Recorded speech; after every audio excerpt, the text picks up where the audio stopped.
Excuse me. We have another Elvis story here now.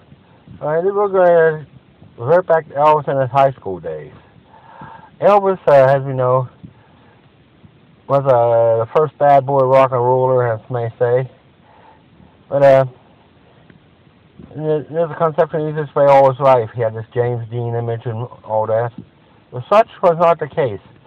If you go back to his high school days. And I'm saying a lot of this in reference to the book, two books, Elvis by Albert Goldman, a much discredited book, but it had some truth in it, and the book that Red and Sunny West and Dave Hebler wrote right before Elvis died, exposing his drug addictions and things of that nature, called Elvis What Happened. And this is an account from Red West. Red West was pretty much the head of Elvis's Memphis Mafia, with the media termed the guys that the bodyguards that hung around Elvis all the time. Red West could well have been his right hand man, because their relationship goes back to high school, as this story goes.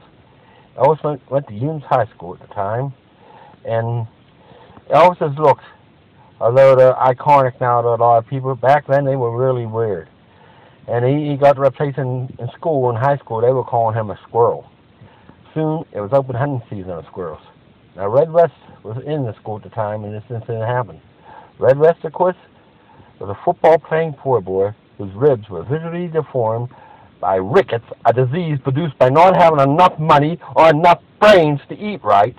At any rate, Red West walked into the locker room and saw that the football team, was in the midst of a squirrel hunting party. There was so much smoke in the room, he recounted. You couldn't hardly see in front of you for all the smoke. But I could see well enough to know that old E was in a heap of trouble again. A bunch of the boys had him hang against the wall, wising off at him and his hair. They decided they were going to cut his hair. I knew the boys who were hassling Elvis. They were in the football squad.